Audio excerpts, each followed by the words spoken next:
আল্লাহর শুকরিয়া জ্ঞাপনের পাশাপাশি আমি আজকের প্রোগ্রামের অর্গানাইজার বাংলাদেশ মুসলিম কমিউনিটি মালয়েশিয়াকে ধন্যবাদ জানাতে চাই। এরকম চমৎকার একটি রমাদানুল মোবারকে কোরআনিক একটি প্রোগ্রামের আয়োজন করবার জন্য আমরা দোয়া করছি আল্লাহ তাআলা যেন এই কমিউনিটিকে ইসলামের জন্য কবুল করে এবং আমাদের যে ভাইরা নিরলস পরিশ্রম করে এই প্রোগ্রামগুলো আয়োজন করছে আল্লাহ তাআলা এই পরিশ্রম, এই ডেডিকেশন, এফোর্ট যেন তাদের নাজাতের ওসিলা বানায়। সম্মানিত শুধু আমরা সবাই জানি এই মাসটির এত বরকতের কারণ হচ্ছে এটি কোরআন নাজিলের মাস। শাহরু রমাদান আল্লাযী উনজিলা ফীহিল কুরআন হুদাল লিন-নাস ওয়া বাইয়িনাতিম মিনাল হুদা ওয়াল ফুরকান।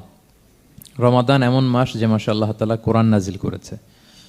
তো বেসিক্যালি এই মাসের মূল মর্যাদা কোরআনের কারণে। সাইয়েদনা জিবরিল আলাইহিস সালাম কোরআন নিয়ে এসেছেন, উনি শ্রেষ্ঠ ফেরেশতা হয়েছেন। আল্লাহর হাবিব সাল্লাল্লাহু আলাইহি ওয়াসাল্লামের উপর কোরআন নাজিল হয়েছে, ফলে উনি শ্রেষ্ঠ নবী হয়েছেন। রমাদানে কোরআন নাজিল হয়েছে, ফলে রমাদান শ্রেষ্ঠ মাস হয়েছে। কদরের রাতে কোরআন নাজিল হয়েছে, ফলে কদর শ্রেষ্ঠ রাত হয়েছে। আমরাও যারা কোরআনের সাথে সুসম্পর্ক গড়ে তুলব, কোরআনের সাথে অ্যাটাচমেন্ট বাড়াবো, আমাদেরকেও শ্রেষ্ঠত্বের মর্যাদায় আল্লাহ তাআলা আসীন করবেন ইনশাআল্লাহ বিইذنিল্লাহ। তো আজকের প্রোগ্রামের আমার ফার্স্ট অ্যান্ড ফরমোস্ট রিমাইন্ডার হচ্ছে কোরআন নাজিলের মাসে আমরা যেন বেশি বেশি কোরআনের সাথে নিজেদের সম্পর্ককে নবায়ন করি এবং মজবুত করি। কার কীরকম কোরআনের সাথে সম্পর্ক আপনি নিজেই জানেন। প্রতিদিন কত পৃষ্ঠা কোরআন তেলাওয়াত করেন, কোরআনের অর্থ পড়েন, কোরআনের তাফসির পড়েন কিংবা শোনেন, আপনি নিজেই জানেন। সো নিজে নিজে যেন একটু নিজেকে যেন কাঠগড়ায় দাঁড় করাই এবং নিজেকে যেন জিজ্ঞেস করি যে আমার সাথে কোরআনের সম্পর্ক কতটুকু মজবুত। যদি ঘাটতি থাকে, গ্যাপ থাকে, এটা যেন আমরা মেক আপ করি, ফুলফিল করি এই বরকতময় মাসে। আপনারা খেয়াল করে থাকবেন যে শুরুতেই আমি সূরা ওয়াদ-দুহা ওয়াল-লাইলি ইযা সাজার কয়েকটি আয়াত তেলাওয়াত করেছি। তো আজকে আমরা এই সূরাটির সংক্ষিপ্ত তাফসির পেশ করব ইনশাআল্লাহ বিইذنিল্লাহ। যে মজলিসে কোরআনের তাফসির হয়, আল্লাহর কালামের ব্যাখ্যা উপস্থাপন করা হয়, প্রেজেন্টেশন করা হয়, এর চেয়ে শ্রেষ্ঠ মজলিস কি পৃথিবীতে আর হতে পারে? আমরা পৃথিবীর সবচাইতে শ্রেষ্ঠতম একটি মজলিসে এখন বসে আছি। প্রিয় ভাই এবং বোনেরা, আমরা সূরা দোহার তাফসির শুনবো। এই সূরাটা মুখস্থ আছে না অনেকের? কোরআনের যে সমস্ত সূরা আমাদের অনেকেরই মুখস্থ, তার মধ্যে এটা অন্যতম একটা সূরা। এবং দেখবেন যে ইমাম সাহেবরা প্রায় এই সূরা তেলাওয়াত করে। যে সমস্ত সূরা দিয়ে প্রায় নামাজ পড়া হয়, এর মধ্যে অন্যতম একটা সূরা হচ্ছে সূরাতুদ দোহা। মুআয ইবনে জাবাল রাদিয়াল্লাহু তাআলা আনহুকে আল্লাহ রাসূল সাল্লাল্লাহু আলাইহি ওয়াসাল্লাম একটা এলাকার ইমাম বানিয়ে পাঠিয়েছিলেন। ওই এলাকার মুসল্লিরা ছিলেন, লোকজন ছিলেন শ্রমজীবী, কাজ করে খেত। সারাদিন ওট দিয়ে পানি সেচ করে খেজুর গাছে পানি দিত, খেজুরের চাষাবাদ করত, সারাদিন কষ্ট করে নামাজে যে জয়েন করত। তো উনি মাগরিবের নামাজে সূরা ফাতিহার পরে সূরা বাকারা তেলাওয়াত শুরু করলেন। সূরা বাকারা কোরআনের সবচেয়ে ছোট সূরা না? 286টা আয়াত, মানে সবচেয়ে বড় সূরা। তো মাগরিবের সালাত উনি যখন এত লম্বা তেলাওয়াত ধরলেন, মুসল্লিরা আর ইমাম সাহেবের সাথে থাকতে পারতেছে না। কারণ ওনারা তো, ইমাম সাহেবের হয়তো মন ফুরফুরে, উনি পড়তেছেন মনের আনন্দে দরাজ গলায়, কিন্তু মুসল্লিদের তো অবস্থা খারাপ। সারাদিন ওনারা খেতে খামারে কাজ করে আসছে, নামাজ ছেড়ে দিয়ে অনেকে চলে গেছে, একা একা নামাজ পড়ে যে আল্লাহ রাসূল সাল্লাল্লাহু আলাইহি ওয়াসাল্লামের কাছে যে বিচার দিল যে ইয়া রাসূলুল্লাহ, দেখেন এমন একজন ইমাম আপনি অ্যাসাইন করেছেন আমাদের এলাকায়, মাগরিবের নামাজে উনি সূরা বাকারা পড়ে আর আমরা হচ্ছে শ্রমজীবী। রাসূল সাল্লাল্লাহু আলাইহি ওয়াসাল্লাম খুব রেগে গেলেন। মুআয ইবনে জাবালকে ডেকে বললেন, হে মুআয, আফাত্তানুন আনত, তুমি কি সমাজে ফিতনা ছড়াচ্ছ? তুমি জানো না এরা কারা? তোমার কি সূরা ওয়াদ-দুহা ওয়াল-লাইলি ইযা সাজা মুখস্থ নাই? তোমার কি ওয়াশ-শামসি ওয়া-দুহাহা এটা মুখস্থ নাই? তোমার কি সাব্বিহিসমা রাব্বিকাল আ'লা এই সূরাগুলো তোমার জানা নাই? উনি বললেন জানা আছে। তো এগুলো রেখে দিয়ে মাগরিবের নামাজে কেন সূরা বাকারা ধরলা? তোমার মুসল্লিরা তো শ্রমজীবী মুসল্লি। যখন ইমামের দায়িত্ব হচ্ছে পেছনে কারা আছে এটা খেয়াল করা। অনেক সময় ইমাম সাহেব আল্লাহু আকবার বলে যে নামাজ ধরছে, কি হচ্ছে পেছনে আর খোঁজ খবর নাই। আল্লাহর হাবিব সাল্লাল্লাহু আলাইহি ওয়াসাল্লাম কিন্তু এমন ইমাম ছিলেন না, উনি অত্যন্ত বিবেকবোধ সম্পন্ন একজন ইমাম ছিলেন। একবার পেছনে এক বাচ্চার কান্না শুনে উনি নামাজ ছোট করে দিয়েছেন। সবাই বললেন, ইয়া রাসূলুল্লাহ, এত ছোট নামাজ তো কখনো পড়তে দেখি না। তখন রাসূল সাল্লাল্লাহু আলাইহি ওয়াসাল্লাম বললেন, একটা ছোট বাচ্চার কান্নার আওয়াজ আমার কানে এসেছে। আমার মনে হচ্ছে বাচ্চাটাকে সামলাতে নারীদের কাতারে একটা মায়ের খুব কষ্ট হচ্ছে, এজন্য নামাজটা আমি খাটো করে দিয়েছি। দেখেন কি চিন্তা চেতনা, পিছনে কি হচ্ছে সব রাসূল সাল্লাল্লাহু আলাইহি ওয়াসাল্লাম এটা খেয়াল করতেন। তো এই সূরার একটা ফজিলত আপনি জানলেন যে রাসূল সাল্লাল্লাহু আলাইহি ওয়াসাল্লাম সূরা ওয়াদ-দুহা ওয়াল লাইলি ইযা সাজা এটা তেলাওয়াত করতে বলেছিলেন মুআয ইবনে জাবাল রাদিয়াল্লাহু তাআলা আনহুকে। এটা কোরআনের 93 নম্বর সূরা। কত নাম্বার? এটা মাক্কি সূরা, আর নাজিলের ধারাবাহিকতা অনুযায়ী এটা 11তম সূরা। মানে এই সূরার আগে আরো 10টা সূরা নাজিল হয়েছিল, তার মানে মক্কার একেবারে শুরুর দিকে এই সূরাটা নাজিল হয়েছিল। আপনারা জানেন যে এবছর আমার একটা বই এসেছে এক নজরে কোরআন নামে, সেখানে আমি প্রত্যেকটা সূরার সার সংক্ষেপ নিয়ে সংক্ষেপে, খুব সংক্ষেপে, কখনো যদি সুযোগ হয় আপনারা দেখবেন যে প্রত্যেকটা সূরা 5 পৃষ্ঠার মধ্যে আমরা নিয়ে আসার চেষ্টা করেছি। সেখানে এগুলো পাবেন, সূরাটা কয় নাম্বার, নাজিলের ধারাবাহিকতা কখন, তারপর কোরআন শরীফের মধ্যে কখন, এটার ফজিলত কি, এটার সেন্ট্রাল থিম কি, মেজর থিম কি, কজ এন্ড ইফেক্ট কি, সব কেস স্টাডি থেকে শুরু করে রিফ্লেকশন সব আমরা সেখানে উল্লেখ করেছি। তো এই সূরাটা শুরুর দিকে, একেবারে শুরুর দিকে নাজিল হয়েছে। তার আগে মাত্র 10টি সূরা নাজিল হয়েছে। তো নাজিল হতে হতে 10টা সূরা যখন নাজিল হলো, এরপর অনেক দিন রাসূল সাল্লাল্লাহু আলাইহি ওয়াসাল্লামের কাছে কোনো সূরা নাজিল হয় না। কয়দিন নাজিল হয় না? কোনো বর্ণনায় 15 দিন, কোনো বর্ণনায় 1 মাস, কোনো বর্ণনায় 2 মাস, কোনো বর্ণনায় 6 মাস, টানা 6 মাসের গ্যাপ ওহী নাজিল হয় না। আল্লাহর হাবিব সাল্লাল্লাহু আলাইহি ওয়াসাল্লাম তিনি ওহী মিস করতে শুরু করলেন, যে ঘটনা কি, কোরআন নাজিল হচ্ছে না কেন, হঠাৎ এত গ্যাপ কেন?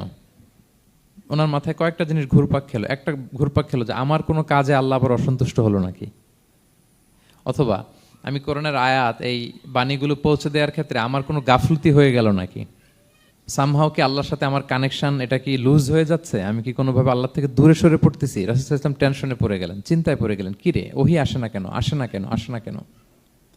এটা ছিল একটা দিক। আরেকটা দিক হচ্ছে আল্লাহর হাবিব সাল্লাল্লাহু আলাইহি ওয়াসাল্লামের কাছে কোরআনের আয়াত যাই নাজিল হতো উনি যে লোকদের কাছে প্রচার করে দিতেন। এখন নাজিল হয়েছে এখনই যে প্রচার শুরু, রাতে নাজিল হয়েছে রাতেই প্রচার শুরু, দিনে নাজিল হয়েছে দিনেই প্রচার শুরু, যখন নাজিল তখন প্রচার। কারণ আল্লাহ তাআলা বলেছেন, ইয়া আইয়ুহার রাসূলু বাল্লিগ মা উনজিলা ইলাইক মির রাব্বিক, আপনার রবের পক্ষ থেকে যা নাজিল হয়েছে প্রচার করেন। তো এই যে মাঝখান দিয়ে কয়েক মাস যার কোনো প্রচার টচার করে না, মুশরিকরা টিটকারি মারতে শুরু করলো, বলে কি মুহাম্মদ, তোমার আল্লাহ তোমার ভুলে গেছে বোধহয়, তোমার আল্লাহ বোধহয় তোমাকে আর পছন্দ করে না। আগে তো প্রতিদিন কিছু না কিছু শোনাতা যে এইটা নাজিল হয়েছে, ওইটা আসছে, এই বিধান ওই বিধান, এখন তো কোনো খোঁজখবর নাই। ঘটনা কি? আল্লাহর হাবিব সাল্লাল্লাহু আলাইহি ওয়াসাল্লামের চাচি উম্মে জামিল, আবুল হাবির স্ত্রী, সে আরো খারাপ কথা বলল। সে বলল, ইন্না শাইতানাকা কদ তারাকাক, তোমার কাছে যে একটা শয়তান আসতো এখন বোধহয় আর আসে না মুহাম্মদ, নাউযুবিল্লাহি মিন যালিক। এটা দিয়ে জিবরিল আলাইহিস সালামকে বুঝিয়েছেন। জিবরিল এসে কি কি যেন বলে, কই এখন তো কিছু বলো না। তো রাসূল বলবে কি করে, কারণ তিনি তো মন গড়া কিছু বলতেন না। আল্লাহর হাবিব সাল্লাল্লাহু আলাইহি ওয়াসাল্লাম মনে যা ইচ্ছা হয়, মন গড়া কখনো কিছু বলেছেন? আওয়াজ করে বলেন, মন গড়া বলতেন তিনি? ওমা ইয়ান্তিকু আনিল হাওয়া ইন হুয়া ইল্লা ওয়াহয়ু ইউহা, আল্লাহর ওহী আসলে সেটা শোনাতেন। তো ওহীও আসে না, উনি শোনাতেও পারে না, ওহীও নাই, উনি শোনাতেও পারে না। এই যে একটা কষ্টকর মুহূর্ত রাসূল সাল্লাল্লাহু আলাইহি ওয়াসাল্লামের, কিরে মাসের পর মাস চলে গেল, ওহী আসতেছে না কেন, আমার কি কোনো ভুল হচ্ছে নাকি, আল্লাহকে আমাকে অপছন্দ করলেন? রাসূল সাল্লাল্লাহু আলাইহি ওয়াসাল্লাম যখন এরকম দুশ্চিন্তিত, পেরেশান, অ্যাংজাইটিতে পড়ে গেলেন, ভারাক্রান্ত, ঠিক তখন রাসূল সাল্লাল্লাহু আলাইহি ওয়াসাল্লামকে সান্ত্বনা দেওয়ার জন্য এই সূরাটা আল্লাহ নাজিল করেছেন। সান্ত্বনা দেওয়ার জন্য এই সূরাটা বেশ আশা জাগানিয়া সূরা, মোটিভেশনাল সূরা, ইন্সপিরেশনাল সূরা। আপনার মন খারাপ হলে আপনি এই সূরাটা পড়বেন, এই সূরাটা, এবং এটার পরে আরেকটা সূরা আছে সূরাতু আলাম নাশরাহ, আপনার মন ভালো হয়ে যাবে। এটাকে দি অ্যান্টি ডিপ্রেসেন্ট সূরা বলে, মানে ডিপ্রেশন কাটায় ফেলে। আমাদের এরকম অনেক সময় হয় না যে হতাশ, দেয়ালে পিঠ ঠেকে গেছে, কোনো বের হওয়ার রাস্তা নাই, কই যাব, কোথাও সফলতা নাই, সবাই আমাকে ভুল বুঝতেছে, এরকম মাঝে মাঝে হয় না আমাদের? আমাদের সবার লাইফে আপস অ্যান্ড ডাউনস আছে। আপনি যখন ভারাক্রান্ত হবেন, কষ্টে থাকবেন, এই সূরাটা পড়বেন, দেখবেন যে আপনার ডিপ্রেশন দূর হয়ে গেছে। তো আল্লাহর হাবিব সাল্লাল্লাহু আলাইহি ওয়াসাল্লাম যখন এরকম ভারাক্রান্ত ছিলেন, চিন্তিত ছিলেন, তখন আল্লাহর হাবিব সাল্লাল্লাহু আলাইহি ওয়াসাল্লামকে চিন্তামুক্ত করবার জন্য আল্লাহ তাআলা এই চমৎকার সূরাটি নাজিল করেছেন। আল্লাহ নাজিল করলেন, আউযু বিল্লাহি মিনাশ শাইতানির রাজিম, বিসমিল্লাহির রহমানির রহিম, ওয়াদ-দুহা ওয়াল লাইলি ইযা সাজা মা ওয়াদ্দাআকা রাব্বুকা ওয়া মা ক্বালা ওয়ালাল আখিরাতু খায়রুল লাকা মিনাল উলা ওয়ালা সাউফা ইউতিকা রাব্বুকা ফাতারদা। আল্লাহ তাআলা বললেন, ওয়াদ-দুহা, আলোর শপথ। আমি একবার সরল বঙ্গানুবাদ করি, তারপরে আমি তাফসিরে ঢুকছি। ওয়াদ-দুহা, আলোর শপথ, ওয়াল লাইলি ইযা সাজা, রাতের শপথ, যখন রাত নিঝুম নিস্তব্ধ হয়, মা ওয়াদ্দাআকা রাব্বুকা ওয়া মা ক্বালা, নবী হে, আপনার রব আপনার উপর অসন্তুষ্টও হয় নাই, আপনাকে ছেড়েও যায় নাই, আপনার রব আপনার সাথেই আছে। আলহামদুলিল্লাহ। ফিল করবেন যে আল্লাহ আমার সাথে আছে, সবসময় এটা ফিল করতে হবে যে আল্লাহ তাআলা আমার সাথে আছেন, তিনি আমাকে ভুলে যান নাই, ছেড়ে যান নাই। আরে তার রহমত ছাড়া তো একটা শ্বাস নেওয়া তো আমার সম্ভব না, ঠিক কিনা বলেন? আল্লাহর রহমত ছাড়া একটি সেকেন্ড এই পৃথিবীতে সার্ভাইভ করা কি আমাদের পক্ষে সম্ভব না। ওয়ালাল আখিরাতু খায়রুল লাকা মিনাল উলা, নবী হে, আপনার পরবর্তী সময় পূর্ববর্তী সময়ের চেয়ে অনেক ভালো হবে ইনশাআল্লাহ। মানে good days are coming in your life, ভালো সময় আসতেছে। ওয়ালা সাউফা ইউতিকা রাব্বুকা ফাতারদা, আর আপনার রব আপনাকে এত দিবেন আপনি খুশি হয়ে যাবেন। আপনার রব আপনাকে এত দিবেন আপনি নিয়ে কুলাতে পারবেন না। আলাম ইয়াজিদিকা ইয়াতীমান ফাআওয়া, নবী আপনি কি ইয়াতীম ছিলেন না, তিনি কি আপনাকে আশ্রয় দেননি? ওয়া ওয়াজাদাকা দাল্লান ফাহাদা, আপনি পথ খুঁজতেছিলেন, আল্লাহ আপনাকে পথ দেখিয়েছেন। ওয়া ওয়াজাদাকা আইলান ফাআগনা, আপনি নিঃস্ব রিক্ত হস্ত ছিলেন, আল্লাহ তাআলা আপনাকে ধনী বানিয়েছেন। ফাআম্মাল ইয়াতীমা ফালা তাকহার, খবরদার এতিমের সাথে কখনো কঠোর হবেন না। ওয়া আম্মা সাইলা ফালা তানহার, ফরিয়াদি যে সোয়াল করে হাত পাতে তাকে ধমক দিয়ে তাড়িয়ে দিবেন না। ওয়া আম্মা বিনিআমাতি রাব্বিকা ফাহাদ্দিস, আর আপনার রবের যে নেয়ামত আপনার প্রতি এটার বর্ণনা করুন। সুবহানাল্লাহ। এ হচ্ছে সরল অনুবাদ সূরাতুদ দুহার। এবার আসুন আমরা এটার তাফসিরে ঢুকি। আল্লাহ তাআলা প্রথমে দুইটা শপথ করলেন, কসম করলেন, দুইটা ওথ। আমরা যদি সংক্ষেপে ভাগ করি তাহলে 11 আয়াত বিশিষ্ট এই সূরাতে প্রথম 2 আয়াতে দুইটা শপথ আছে, তারপরের 3টা আয়াতে রাসূল সাল্লাল্লাহু আলাইহি ওয়াসাল্লামকে 3টা কনফার্মেশন দেওয়া হয়েছে, সুসংবাদ দেওয়া হয়েছে। এরপরের 3টা আয়াতে আল্লাহর হাবিব সাল্লাল্লাহু আলাইহি ওয়াসাল্লামের অতীতে আল্লাহ কি নেয়ামত দিয়েছেন সেটার একটা রিমাইন্ডার দেওয়া হয়েছে। আর সবশেষে 3টা ওয়ার্ক প্ল্যান দেওয়া হয়েছে, কর্মসূচি, সেগমেন্ট। আপনি এক নজরে কোরআন এগুলো পাবেন, এরকম সেগমেন্ট আকারে আমরা ভাগ করেছি। আই রিপিট, আমি আবারও বলছি, সূরা দোহার 11 আয়াত বিশিষ্ট এই সূরার প্রথম 2 আয়াতে 2টি শপথ, তারপরের 3 আয়াতে 3টি সুসংবাদ, তারপরের 3 আয়াতে অতীতে যে রাসূলকে নেয়ামত দেওয়া হয়েছিল সেটা স্মরণ করিয়ে দেওয়া, আর শেষ 3 আয়াতে 3টা ওয়ার্ক প্ল্যান, কর্মসূচি, রাসূল সাল্লাল্লাহু আলাইহি ওয়াসাল্লাম কি করবেন। ক্লিয়ার হয়ে গেছে না সূরাটা? আসুন এবার তাফসিরে ঢুকি। আল্লাহ তাআলা বললেন ওয়াদ-দোহা, নবী আলোর শপথ। আলো, দোহা মানে আলো। আমার সাথে আওয়াজ করে বলুন, দোহা মানে কি? আলো, সকালের আলো, প্রভাতের সূর্য কিরণ। দিনের প্রথম অংশে একটা সানশাইন থাকে না, খুব চমৎকার লাগে 9টা 10টার দিকে, হ্যাঁ, সানশাইন। এই সকালের সানশাইনটাকে আরবিতে বলে দোহা। এই জন্য এই সময় আল্লাহর হাবিব সাল্লাল্লাহু আলাইহি ওয়াসাল্লাম নামাজ পড়তেন, এটাকে বলে সলাতুদ দোহা, মানে দোহার নামাজ। এটাকে বলে সলাতুদ দোহা, দোহার নামাজ। তো দেখেন রাসূল সাল্লাল্লাহু আলাইহি ওয়াসাল্লামের মন ভালো করবার জন্য প্রথমে আল্লাহর ওয়ার্ডিংটা দেখেন, আল্লাহ তাআলা কেমন চমৎকার শব্দ চয়েস করেন। প্রথমে আল্লাহ বললেন আলো। আলো বললেই তো মনটা ভালো হয়ে যায়, কি বলেন? এই আলো মানে আশার আলো, সম্ভাবনার আলো, প্রশান্তির আলো। ওয়াদ-দোহা, আলোর শপথ। মানে নবী আপনি হতাশ হবেন না, হাল ছাড়বেন না, ভরসা রাখুন। আপনি ঘর থেকে বের হন, দেখুন কি চমৎকার আলো। It's a beautiful day out there, জান, হোয়াট এ নাইস সানশাইন। কি চমৎকার উজ্জ্বল প্রভাতের সূর্য কিরণ, এত চমৎকার জলজলে সানশাইনিং এনভায়রনমেন্ট, আপনার মন খারাপ হয় কি করে? ও দোহা, দোহার শপথ মানে প্রভাতের সূর্য কিরণের শপথ। আবার বললেন ওয়াল্লাইলি ইযা সাজা, রাতের শপথ, যখন সে রাত নিঝুম হয়, গভীর হয়, নিস্তব্ধ হয়। 2টা শপথ, আলোর শপথ আর রাতের অন্ধকারের শপথ। আলোর শপথ বলে বেসিকলি আল্লাহ তাআলা ওহির আগমনকে বুঝিয়েছেন, আর রাতের শপথ বলে আল্লাহ তাআলা বেসিকলি ওহির অনুপস্থিতিকে বুঝিয়েছেন। মানে রাত দিন দুইটাই যেমনি লাগে, আল্লাহ তাআলা বোঝাতে চাইলেন নবী আপনি টেনশন করবেন না, আমি উইথ ইউ, আমি আপনার সাথে আছি। ওহি আসা না আসা দুইটাই গুরুত্বপূর্ণ। রেগুলার যদি ওহি আসে এটা রিসিভ করতে আপনার কষ্ট হয়ে যাবে। আল্লাহর পক্ষ থেকে আসমানি কিতাবের যে ওহি, এটা সাধারণ কোনো কথা না। ইন্না সানুলকি আলাইকা কওলান সাকিলা, এটা খুব ভারী, হেভি ওয়েট।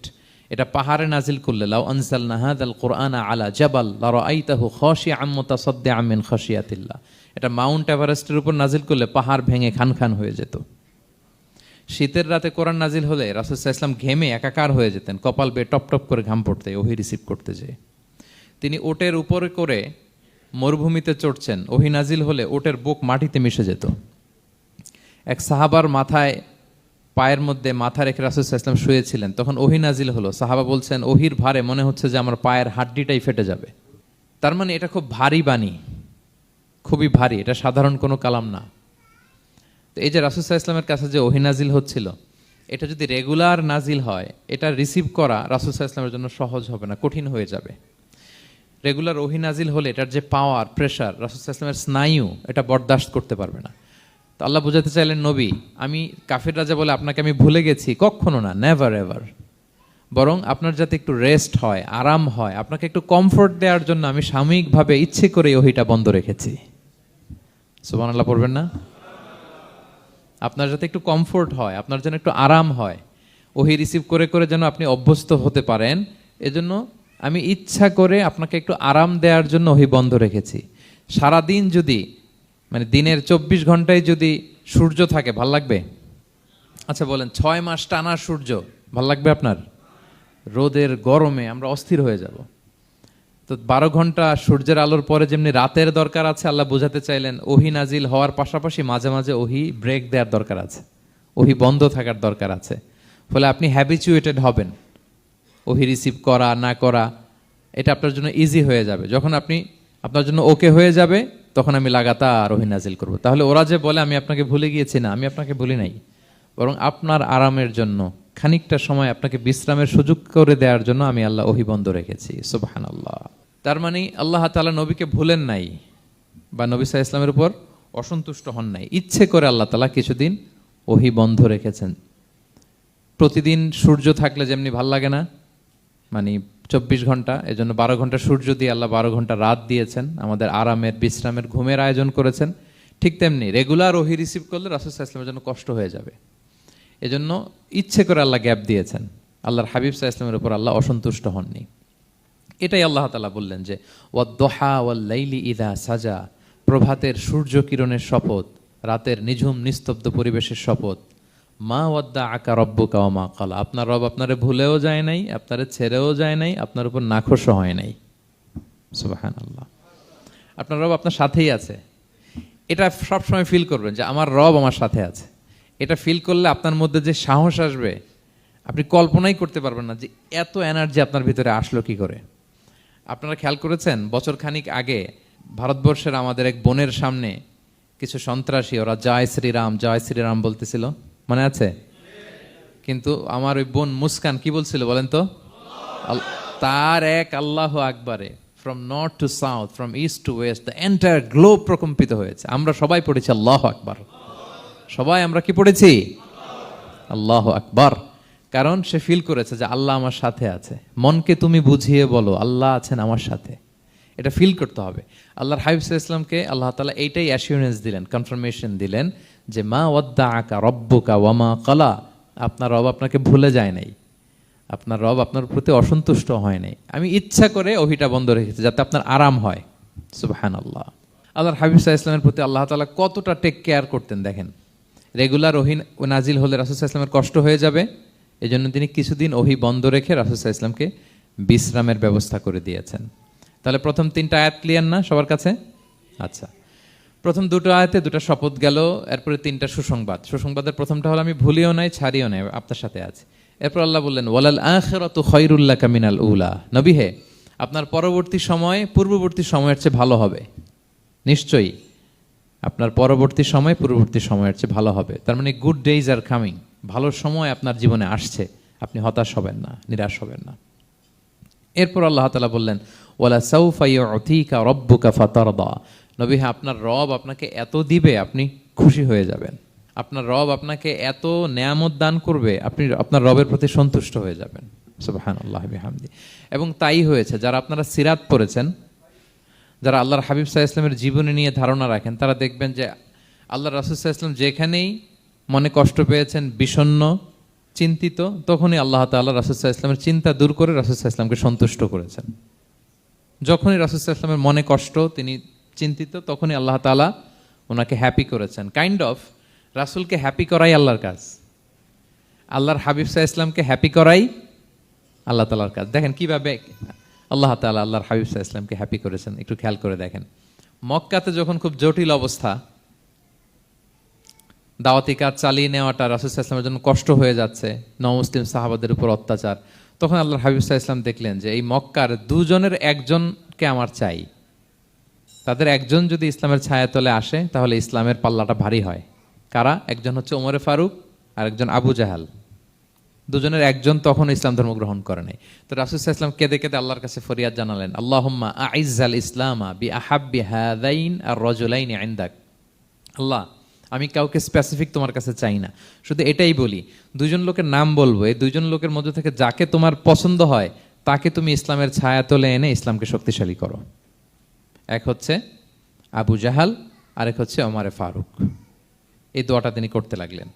আর খুব চিন্তিত, দুজনের কেউই মুসলমান হয় না। একদিন হঠাৎ সাহাবারা বললেন, ইয়া রাসূলুল্লাহ, আল্লাহর হাবিব সাল্লাল্লাহু আলাইহি ওয়াসাল্লাম তখন দারুল আরকামের ভেতরে বসা। সাহাবারা বললেন, ইয়া রাসূলুল্লাহ, আপনি এখান থেকে সরে যান, কারণ ওমরে ফারুক নাঙ্গা তলোয়ার নিয়ে আসতেছে আপনাকে হত্যা করবার জন্য। তো আল্লাহ রাসূল সাল্লাল্লাহু আলাইহি ওয়াসাল্লাম বললেন যে তোমরা সরে যাও, আমার মনে হচ্ছে ওই যে চোখের পানি ছেড়ে আমি দোয়া করেছি ওই দোয়া আজকে কবুল হতে শুরু করেছে, তোমরা সরো। ঠিকই ওমরে ফারুক রাদিয়াল্লাহু তাআলা আনহু আসলেন, এসে তিনি তলোয়ার রেখে দিয়ে বললেন, আশহাদু আল্লা ইলাহা ইল্লাল্লাহ ওয়া আশহাদু আন্না মুহাম্মাদান আবদুহু ওয়া রাসূলুহু। আমি সাক্ষ্য দিচ্ছি আল্লাহ ছাড়া কোনো ইলাহ নেই এবং আপনি আল্লাহর প্রেরিত বান্দা এবং রাসূল। এই দৃশ্য দেখে রাসূল সাল্লাল্লাহু আলাইহি ওয়াসাল্লাম খুশি হয়ে গেলেন। ওয়ালা সাউফা ইউতিকা রাব্বুকা ফাতারদা। আল্লাহ বলেছিলেন যে নবী হে, আপনাকে এত দিব, আপনার রব আপনাকে এত নেয়ামত দিবে, আপনি শুধু খুশিই হবেন, সন্তুষ্ট হবেন আমার প্রতি। এই যে রাসূল সাল্লাল্লাহু আলাইহি ওয়াসাল্লামের দোয়া কবুল করে আল্লাহ তাআলা ওমরে ফারুককে ইসলামের ছায়াতলে এনে ইসলামকে শক্তিশালী করলেন। ফাতারদা, রাসূল সাল্লাল্লাহু আলাইহি ওয়াসাল্লাম খুশি হয়ে গেলেন। এভাবে প্রতিটা ক্ষেত্রে। মক্কাতে যখন খুব কঠিন অবস্থা, রাসূল সাল্লাল্লাহু আলাইহি ওয়াসাল্লাম তায়েফে চলে গেলেন দাওয়াত দেওয়ার জন্য। নেইবারিং সিটি, আপনারা যে হজ উমরা করেছেন জানেন, মক্কার পাশের সিটি তায়েফ। দাওয়াত দিলেন, দাওয়াত প্রত্যাখ্যান করলো তারা। শুধু তাই না, ফিজিক্যালি হ্যারেস করা হলো আল্লাহর হাবিব সাল্লাল্লাহু আলাইহি সাল্লামকে। রাসূল সাল্লাল্লাহু আলাইহি ওয়াসাল্লামের জামা ধরে, গা ধরে টানা হেচড়া করা হলো, পাথর মারা হলো, তিনি রক্তাক্ত হলেন। হামালাতুল জিবাল, পাহাড় রক্ষী ফেরেশতারা বলল, ইয়া রাসূলুল্লাহ, আপনি যদি আদেশ দেন তায়েফের দুই দিকের পাহাড় দিয়ে এমন চাপা দিব পুরা তায়েফের জনপদ একেবারে ভ্যানিশ হয়ে যাবে। আল্লাহর হাবিব সাল্লাল্লাহু আলাইহি ওয়াসাল্লাম বললেন, না, আমি আশা করি তাদের পরবর্তী নেক্সট জেনারেশনের কেউ না কেউ পড়বে লা ইলাহা ইল্লাল্লাহ মুহাম্মাদুর রাসূলুল্লাহ। তাই হয়েছে। এখন তায়েফে যান, শুধু মসজিদ আর মসজিদ, মসজিদ আর মসজিদ। কি চমৎকার পরিবেশ! তায়েফে গেলে মনেই হবে না আরব দেশ। বৃষ্টি হয় প্রতিদিন, অনেক চাষাবাদ হয়, চমৎকার এলাকা। রাসূল সাল্লাল্লাহু আলাইহি ওয়াসাল্লামের দোয়ার বরকত। তো তায়েফবাসী দাওয়াত প্রত্যাখ্যান করলো। রাসূল সাল্লাল্লাহু আলাইহি ওয়াসাল্লাম গায়ের রক্ত পরিষ্কার করে নাখলা নামক খেজুরের বাগানে যায়েদ রাদিয়াল্লাহু তাআলা আনহুকে ফজরের নামাজ পড়তেছিলেন। আল্লাহর হাবিব সাল্লাল্লাহু আলাইহি ওয়াসাল্লাম যখন ফজরের সালাতে তেলাওয়াত করতে লাগলেন, একদল জিন পাশ দিয়ে যাচ্ছিল। তারা তাদের এলাকায় যেয়ে বলল, ইন্না সামি'না কুরআনান আজাবা ইয়াহদি ইলা রুশদি ফাআমান্না বি। জিনেরা আগে আকাশের উপরে উঠে ফেরেশতারা কি বলে চুরি করে শুনে আসতো। হঠাৎ জিনেরা আর উপরে যেতে পারে না, উপরে যেতে চাইলেই ফাআতবাআহু শিহাবুন সাকিব, আগুনের পাথর মারা হয়। ঘটনা কি? সব জিনেরা বৈঠক বসালো। ঘটনা কি? আগে কত তথ্য আগেই জেনে যেতাম, জেনে গণকদেরকে বলতাম, গণকরা আমাদেরকে ধন্যবাদ জানাইতো। তো এখন তো আসমানের সিকিউরিটি এত বেড়ে গেল কেন? কারণ কি? ওই যে শেষ নবী আসার কথা যে মনে হয় চলে আসছে, দেখো তো কোথায় আসছে উনি। খুঁজতে খুঁজতে খুঁজতে একদল ওই দিন ফজরের সময় আল্লাহর হাবিব সাল্লাল্লাহু আলাইহি ওয়াসাল্লাম রক্তাক্ত হয়ে ফজরের সালাত যখন পড়তেছেন, ওই কোরআন তেলাওয়াত শুনে তারা এলাকায় যেয়ে বলল যে ইন্না সামি'না কুরআনান আজাবা, এক আজীব কোরআন শুনে আসছি, ইয়াহদি ইলা রুশদি, এই কোরআন মানুষকে হেদায়েতের পথে নিয়ে যায়। ফাআমান্না বি, আমরা ঈমান এনে ফেললাম। সুবহানাল্লাহ পড়েন। তো রাসূল সাল্লাল্লাহু আলাইহি ওয়াসাল্লাম তো এটা জানেন না। আল্লাহ তাআলা জিবরাইল মারফত জানালেন যে হে নবী, আপনি এসেছিলেন ম্যানকাইন্ডকে দাওয়াত দিতে তায়েফের, তারা দাওয়াত গ্রহণ করে নাই, ম্যানকাইন্ড রিজেক্ট করেছে। কিন্তু আরেকটা জাতি আছে যাদেরকে আপনি দেখেন না, তাদেরকে বলে জিন কাইন্ড, মানে জিন জাতি। পুরো জিন জাতি কালিমা পড়ে মুসলমান হয়ে গিয়েছে নবী। বলে সাউফা ইউতিকা রাব্বুকা ফাতারদা, নবী আপনার রব আপনাকে এত নেয়ামত দিবেন আপনি খুশি হয়ে যাবেন। নবী সাল্লাল্লাহু আলাইহি ওয়াসাল্লাম ওইখানে আবার খুশি হয়ে গেলেন, রক্তাক্ত, ইনজুর্ড। কিন্তু যখন শুনলেন মানুষ জাতি তারা ঈমান আনে নাই, কিন্তু জিন জাতি তারা ঈমান এনেছে, আল্লাহর হাবিব সাল্লাল্লাহু আলাইহি ওয়াসাল্লাম আবার আনন্দিত হলেন। তাহলে আল্লাহর হাবিব সাল্লাল্লাহু আলাইহি সাল্লামকে আনন্দিত করাই হচ্ছে আল্লাহর কাজ, খুশি রাখাই হচ্ছে আল্লাহর কাজ। সুবহানাল্লাহি বিহামদি। আল্লাহর হাবিব সাল্লাল্লাহু আলাইহি ওয়াসাল্লামের বয়স যখন 50 বছর, ওনার কাছের দুজন আত্মীয় মারা গেল। ওনার প্রিয়তমা স্ত্রী খাদিজা রাদিয়াল্লাহু তাআলা আনহা ইন্তেকাল করলেন, ওনার প্রিয় চাচা আবু তালেব ইন্তেকাল করলেন। দুজনই শেল্টার দিত, একজন ঘরে একজন বাইরে। আবু তালেবের কারণে কেউ রাসূল সাল্লাল্লাহু আলাইহি ওয়াসাল্লামের গায়ে হাত তোলার সাহস পায় নাই। তো উনি যখন ইন্তেকাল করলেন, রাসূল সাল্লাল্লাহু আলাইহি ওয়াসাল্লাম বিপদে পড়ে গেলেন। সারাদিন কাফেরদের বকা ঝকা গালি খেয়ে ঘরে যখন আসতেন, খাদিজা রাদিয়াল্লাহু তাআলা আনহার কথা শুনলে ওনার হৃদয়টা প্রশান্ত হয়ে যেত। তো বাইরের চাচাও নাই, ভেতরের স্ত্রীও নাই, দুজনই মারা গেলেন ওই বছর। ওই বছরকে বলা হয় আমুল হুজন, মানে দুশ্চিন্তার বছর। এত ভারাক্রান্ত আল্লাহর হাবিব সাল্লাল্লাহু আলাইহি ওয়াসাল্লাম হলেন, চিন্তিত হলেন, মনটা ভেঙে খান খান। আল্লাহ তাআলা কিন্তু ঠিকই বোঝেন যে তার হাবিবকে কখন হ্যাপি করতে হবে। আল্লাহ তাআলা তখন সাইয়েদনা জিবরাইল আলাইহিস সালামকে পাঠালেন যে যাও, আমার বন্ধুকে আর পৃথিবীতে থাকার দরকার নাই, আমার বন্ধুকে ঊর্ধ্ব জগতের নৈশ ভ্রমণের ইনভাইটেশন দিয়ে আসো, মানে মেরাজের ইনভাইটেশন দিয়ে আসো। পড়েন সুবহানাল্লাহ। সুবহানাল্লাযী আসরা বিআবদিহি লাইলাম মিনাল মাসজিদিল হারামি ইলাল মাসজিদিল আকসা, মসজিদে হারাম থেকে মসজিদুল আকসায়, তারপরে উপরে সুম্মা দানা ফাতাদাল্লা ফাকানা কাবা কাউসাইনি আও আদনা। আল্লাহর আরশে চড়ে গেলেন, জান্নাত জাহান্নাম দেখিয়ে, নতুন কিছু গিফট দিয়ে, তার পেয়ারা হাবিবের মন ভালো করে এরপরে আবার দুনিয়ায় পাঠালেন। ওয়ালা সাউফা ইউতিকা রাব্বুকা ফাতারদা। নবী হে, আপনাকে এত নেয়ামত দিব, আপনি শুধু খুশিই হবেন আর সন্তুষ্ট হবেন। সুবহানাল্লাহ। এবার বুঝতে পারতেছেন কিভাবে আল্লাহর হাবিবকে আল্লাহ তাআলা খুশি করেছেন। মক্কায় আর থাকতে পারতেছেন না, এমন অবস্থা যে কোনো সময় আল্লাহর হাবিব সাল্লাল্লাহু আলাইহি ওয়াসাল্লামকে হত্যা করা হবে। আল্লাহ তাআলা আল্লাহর হাবিবের জন্য নতুন জায়গার ব্যবস্থা করে দিলেন, তওবা কিংবা তাইবা, যেটাকে আমরা মদিনা বলি। তিনি মদিনায় গেলেন, আবার রাসূল সাল্লাল্লাহু আলাইহি ওয়াসাল্লামের হৃদয় প্রশান্ত হলো। কিন্তু মদিনায় যে তিনি কাবাকে মিস করতে আরম্ভ করলেন। আল্লাহর হাবিব সাল্লাল্লাহু আলাইহি ওয়াসাল্লাম নবী হওয়ার পরে টানা 14 বছর কিবলা ছিল কিন্তু বাইতুল মাকদিস। কিন্তু মক্কায় যখন তিনি ইবাদত করতেন, তিনি বাইতুল মাকদিসের দিকেই হয়েই নামাজ পড়তেন, কিন্তু সামনে কাবাটারে রাখতেন। কথা বুঝতে পেরেছেন? মক্কায় যখন তিনি নামাজ পড়তেন 13 বছর, কিবলা যেহেতু বাইতুল মাকদিস, বাইতুল মাকদিসের দিকেই হয়ে নামাজ পড়তেন, কিন্তু মাঝখানে রাখতেন কোনটারে? কাবাকে। তাহলে কেমন যেন কাবাই তার সামনে। আচ্ছা, কিন্তু মদিনায় যখন গেলেন, এখন তো আর সুযোগ নাই। কাবা একদিকে, বাইতুল মাকদিস আরেক দিকে, এখন কাবাকে আর সামনে রাখা যাচ্ছে না। মিস করতে লাগলেন কাবাকে। আর প্রত্যেক নামাজের পরে আকাশের দিকে তাকায় থাকেন, ইস, আল্লাহ যদি আয়াত নাজিল করে আমার জন্মস্থান যে মক্কা, আমার পূর্বপুরুষ ইব্রাহিম আলাইহিস সালামের যে ওই কাবার দিকে যদি কিবলাটা ঘুরাই দিত, কতই না ভালো হতো। আল্লাহ বলেন যে আপনি যে কদ নারা তাকাল্লুবা ওয়াজহিকা ফিস সামা, নবী আপনি যে আকাশের উপর চেহারা উঠিয়ে মনে মনে কি চান আমি তো বুঝি। আল্লাহর হাবিব সাল্লাল্লাহু আলাইহি ওয়াসাল্লামকে খুশি করার জন্য আল্লাহ আয়াত নাজিল করলেন, ফাওয়াল্লি ওয়াজহাকা শাতরাল মাসজিদিল হারাম। নবী হ্যাঁ, আপনাকে খুশি করার জন্য নতুন বিধান নাজিল করলাম। এখন থেকে, ফ্রম রাইট নাও, আপনি যখনই নামাজ পড়বেন, এখন থেকে কাবামুখী হয়ে আপনি সালাত আদায় করবেন। তাহউইলুল কিবলা, কিবলা পরিবর্তন হয়ে গেল। সুবহানাল্লাহি ওয়া বিহামদি। আপনারা মসজিদে নববীর পাশে মদিনাতে একটা মসজিদ দেখবেন, এটাকে বলে মসজিদ যুল কিবলাতাইন। এমন মসজিদ যে মসজিদে এক নামাজে 2 কিবলা শেয়ার করা হয়েছিল। মানে এই আয়াত যখন নাজিল হলো, আল্লাহর হাবিব সাল্লাল্লাহু আলাইহি ওয়াসাল্লামের সাথে একজন নামাজ পড়ে যে ওই মসজিদে যে দেখে কিছু লোক নামাজ পড়তেছে ওই বাইতুল মাকদিসের দিকে হয়ে, কারণ তখন পর্যন্ত ওইটাই কিবলা। তিনি নামাজরত অবস্থায় এদেরকে বললেন যে তোমরা তো জানো না, এই মাত্র আয়াত নাজিল হয়েছে, কিবলা কিন্তু আর ওই দিক নাই, ডাইরেকশন চেঞ্জ, এদিকে হয়ে যাও। তো ইমাম সহ মুসল্লি সব ঘুরে নামাজের মধ্যে ওইদিকে হয়ে গেছে। তাহলে একই নামাজে 2টা কিবলা শেয়ার করা হয়েছে, ফলে তখন থেকে মসজিদের নাম হয়ে গেছে মসজিদ যুল কিবলাতাইন, 2 কিবলাওয়ালা মসজিদ। তাহলে দেখেন, আল্লাহর হাবিব সাল্লাল্লাহু আলাইহি ওয়াসাল্লামকে খুশি করার জন্য আল্লাহ তাআলা কিবলা চেঞ্জ করে দিয়েছে। সুবহানাল্লাহ বলতে পারলেন না? এভাবে যখনই আল্লাহর হাবিব সাল্লাল্লাহু আলাইহি ওয়াসাল্লাম বিষণ্ণ, চিন্তিত, মন খারাপ, ওনার মন ভালো করার দায়িত্ব নিয়েছে কে? জিবরাইল এসে শোনাতে লাগলো, আগের জামানায় কেউ 500 বছর 700 বছর হায়াত পেয়েছে।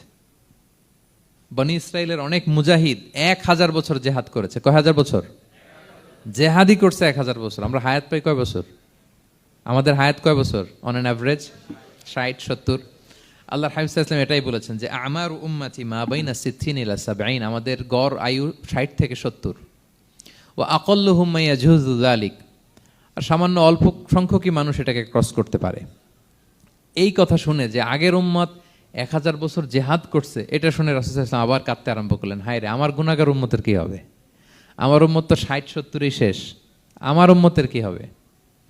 আবার চিন্তিত, আবার কান্নাকাটি। তখন আল্লাহ তাআলা নাজিল করলেন, ইন্না আনজালনাহু ফি লাইলাতিল কদর ওমা আদরাকা মা লাইলাতুল কদর লাইলাতুল কদরি খায়রুম মিন আলফি শাহর। নবী আপনি কাঁদবেন না, ওদেরকে হায়াত দিছি বেশি, কদর দেই নাই। আপনার উম্মতকে হায়াত কম দিছি, কিন্তু আপনার উম্মতের জন্য আমি লাইলাতুল কদর রেখে দিয়েছি। এক কদরের রাতে আবাদত করলে খায়রুম মিন আলফি শাহর, 1000 মাস আবাদত করলে যে পরিমাণ সওয়াব, অতটুকু না, খায়ের, এর চেয়ে বেশি সওয়াব আল্লাহ তাআলা আপনার উম্মতের আমলনামায় দিয়ে দিবেন। আবার আল্লাহর হাবিব সাল্লাল্লাহু আলাইহি ওয়াসাল্লাম মন ভালো হয়ে গেল। ওয়ালা সাউফা ইউতিকা রাব্বুকা, সবাই বলেন ওয়ালা সাউফা ইউতিকা রাব্বুকা ফাতারদা। নবী হে, এত দিব, আপনি শুধু হ্যাপি হবেন, হ্যাপি। এরপরে বদরের যুদ্ধে বিজয় দান করলেন, মক্কা বিজয় দান করলেন, তাবুক যুদ্ধে বিজয় দান করলেন। সব শেষে জান্নাতে ওনার জন্য স্পেশাল একটা জায়গা থাকবে, ওই জায়গায় কেউ বসতে পারবে না। জায়গাটার নাম মাকামে মাহমুদ। ওমিনাল লাইলি ফাতাহাজ্জাদ বিহি নাফিলাতাল লাকা আসা আন ইয়াবআসাকা রাব্বুকা মাকামাম মাহমুদা।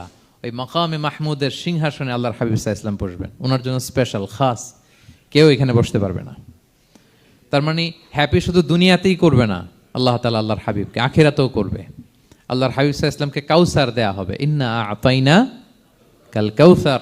হে নবী, আপনাকে কাউসার দিয়েছি, এমন হাউজে কাউসার, যে হাউজে কাউসারের সামনে পান পেয়ালা, যেটা দিয়ে পানি নিয়ে আপনি উম্মতকে খাওয়াবেন, এটার সংখ্যা আকাশের তারা যত বেশি তার চেয়েও বেশি। হাউজে কাউসারের পানি, এটা দুধের চেয়েও সাদা, বরফের চেয়েও ঠান্ডা, মধুর চেয়েও মিষ্টি। এক ঢোক যে খাবে চিরকালের জন্য তার গলা থেকে তৃষ্ণা মিটে যাবে। He will never ever be thirsty again. একবার খাইছে তো শেষ। পেতে চান সেটা আল্লাহর হাবিবের কাছ থেকে? আমরা পেতে চাই কি চাই না বলেন? ইন্না আতাইনা কাল কাউসার। নবী, আপনাকে আমি কাউসার দিয়েছি।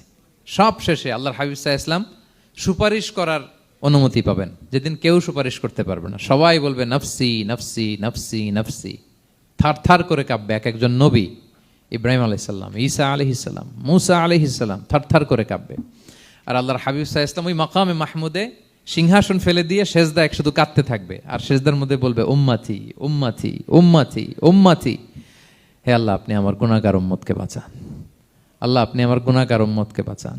আল্লাহ, আপনি আমার গুনাহগার উম্মতকে বাঁচান। আল্লাহ তাআলা এটা সহ্য করতে না পেরে জিবরাইল আলাইহিস সালামকে বলবেন যে ওয়াসআলহু মা ইউবকিক, জিবরাইল যাও জিজ্ঞেস করো তো আমার বন্ধু এত কাঁদে কেন, কি চায় জিজ্ঞেস করো। তো আল্লাহর হাবিব সাল্লাল্লাহু আলাইহি ওয়াসাল্লাম বলবেন আল্লাহুম্মা উম্মতি উম্মতি, আল্লাহ আমার উম্মতকে বাঁচান, আমার গুনাহগার উম্মতকে বাঁচান।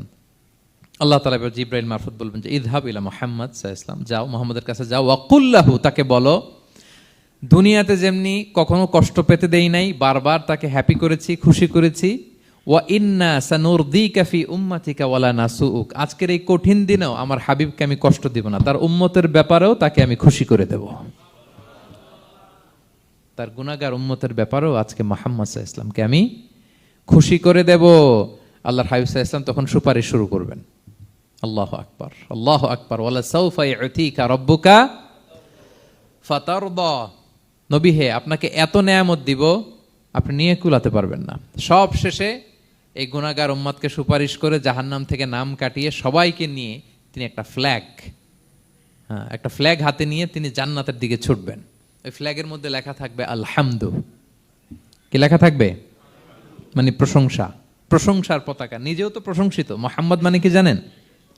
মুহাম্মদ মানে কি? প্রশংসিত। এই কারণে মুহাম্মদ সাল্লাল্লাহু আলাইহি ওয়াসাল্লামকে মক্কার লোকেরা গালি দিয়েও শান্তি পেত না। মানে যদি বলি এই প্রশংসিত লোকটা খারাপ, কথাটা হইল?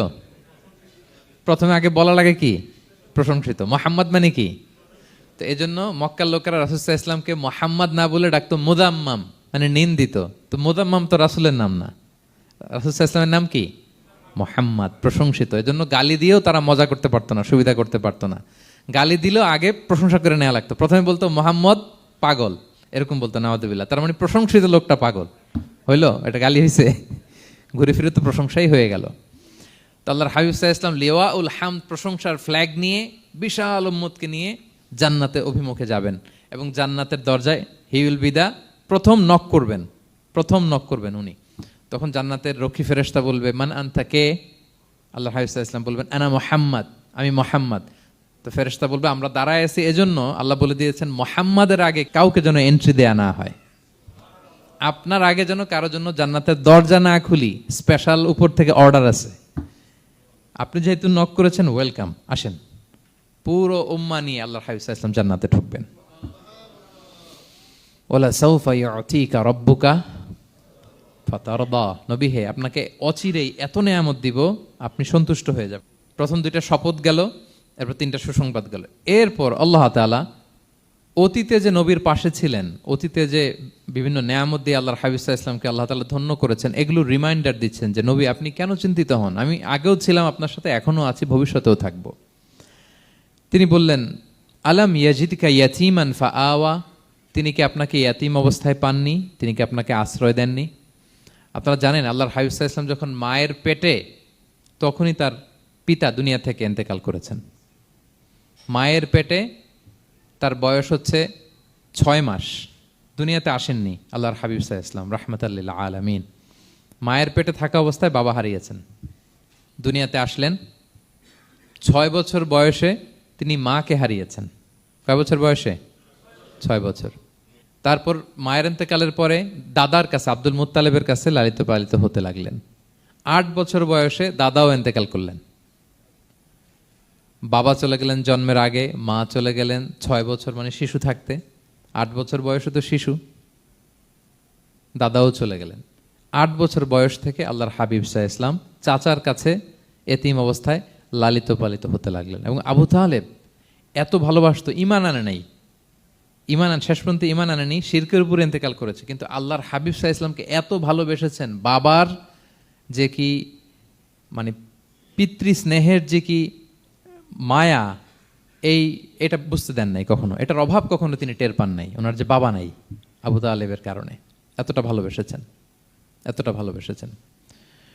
তার মানে কখনোই রাসূল সাল্লাল্লাহু আলাইহি ওয়াসাল্লামকে লালন পালন, রক্ষণাবেক্ষণ, টেক কেয়ারের কোনো গ্যাপ আল্লাহ তাআলা রাখেননি।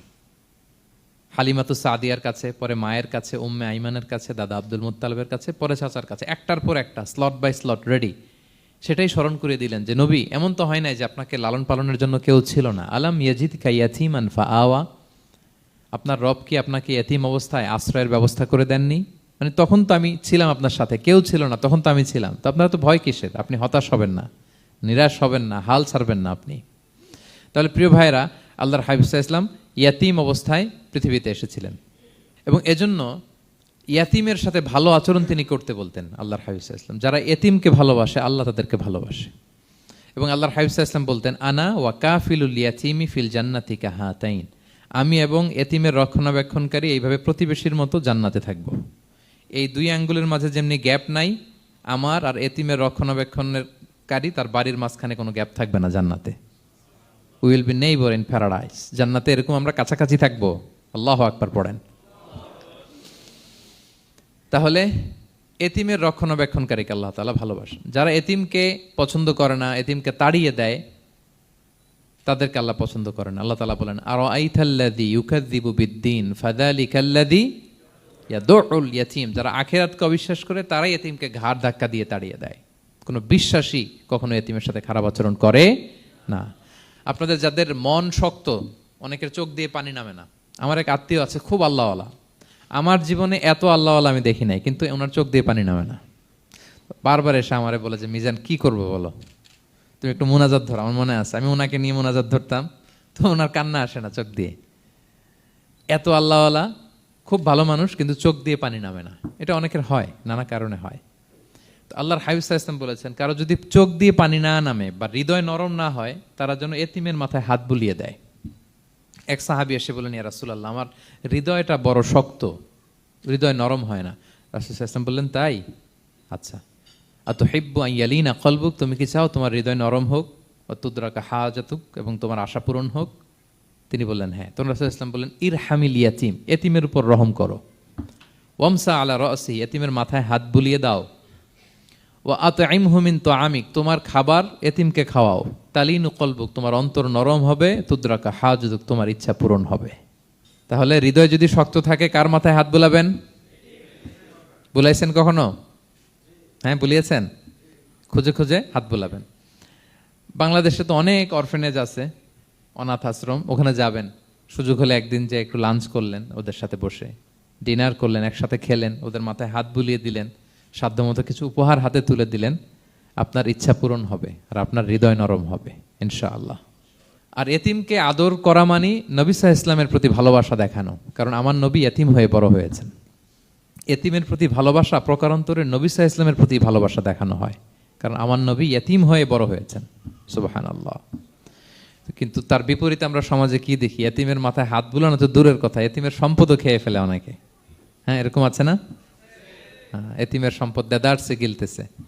কি যে আমাদের চিন্তাধারা! দেখবেন যে লোকটা এতিমের সম্পদ গিলে, ওরা রোজা অবস্থায় এক ঢোক পানি গিলাতে পারবেন কিনা দেখেন।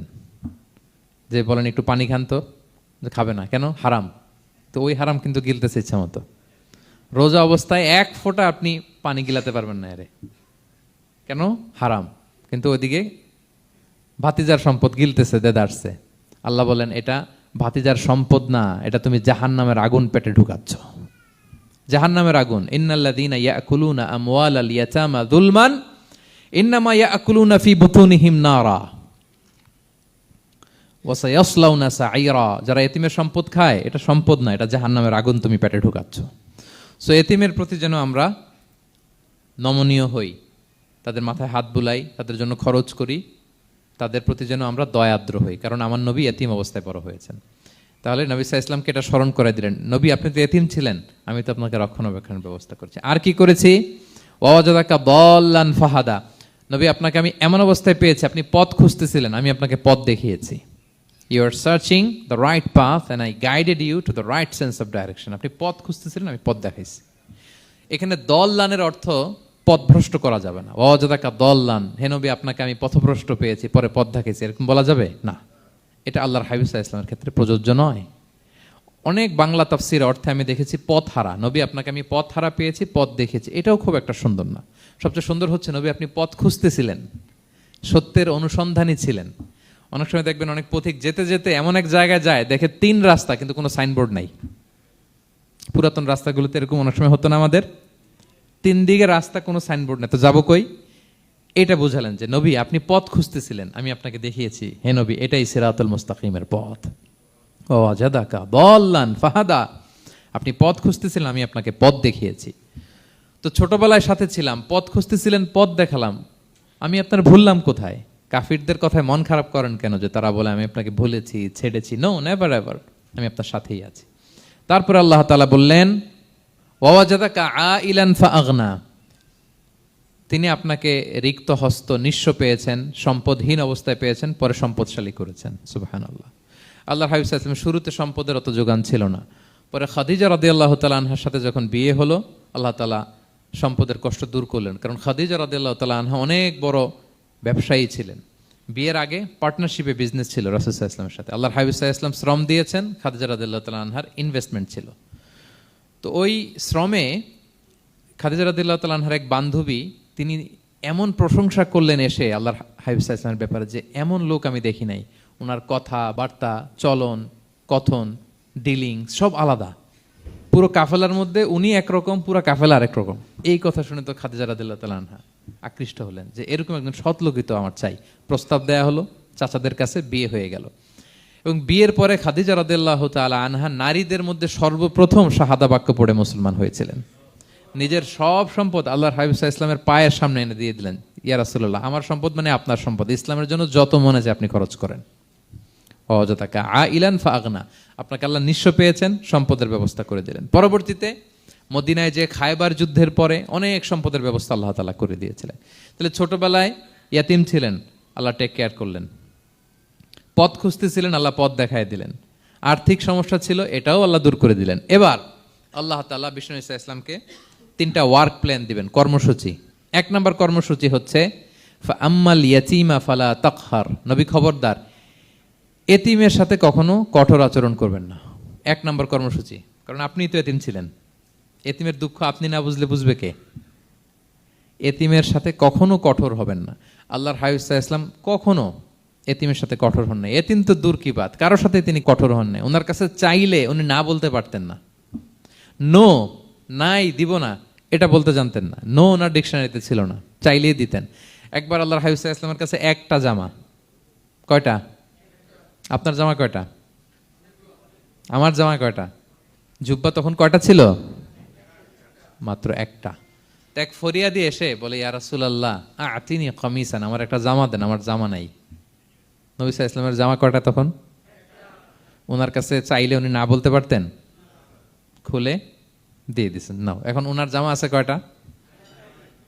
তো জামাও নাই, বেরও হতে পারে না। কি এক মুসিবত! আল্লাহ তাআলা আয়াত নাজিল করলেন, ওয়াল্লাযীনা ইযা আনফাকু লাম ইউসরিফু ওয়া লাম ইয়াকতুরু ওয়া কানা বাইনা যালিকা কাওয়ামা। নবী হে, যারা বিশ্বাসী তারা দানের সময় ভারসাম্য করবে। মানে অনেকগুলো থাকলে আপনার একটা দিতেন, ছিলই যখন একটা, ওইটার হকদার তো ফরিয়াদির চেয়ে আপনি বেশি। এখন যে দিয়ে দিলেন, আপনি পড়বেন কি? অনেকগুলো থাকলে না হয় আপনি দিতেন, ছিলই একটা, এটা সবচেয়ে যোগ্য, অধিকতম যোগ্য এবং হকদার তো আপনি। সুবহানাল্লাহ, সুবহান। কি নবী ছিল, কি নবী ছিল!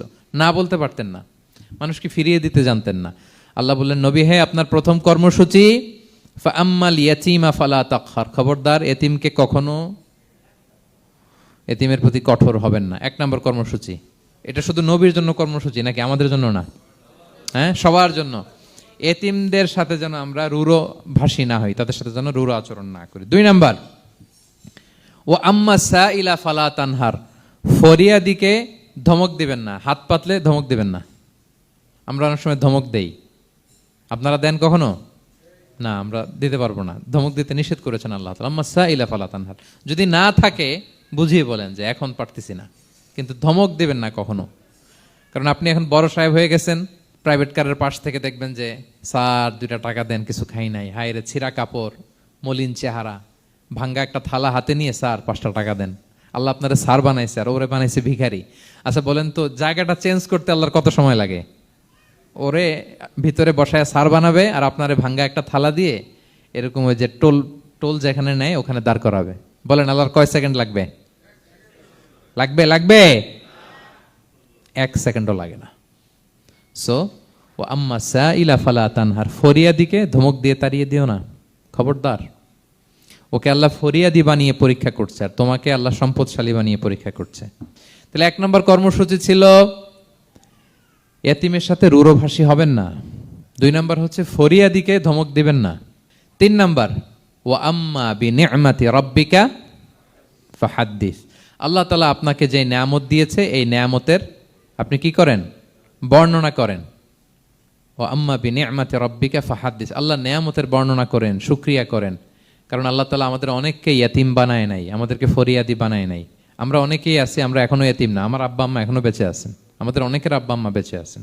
ইয়াতিম মূলত ছোট অবস্থায় যদি বাবা মারা যায় তাকে আরবিতে ইয়াতিম বলে।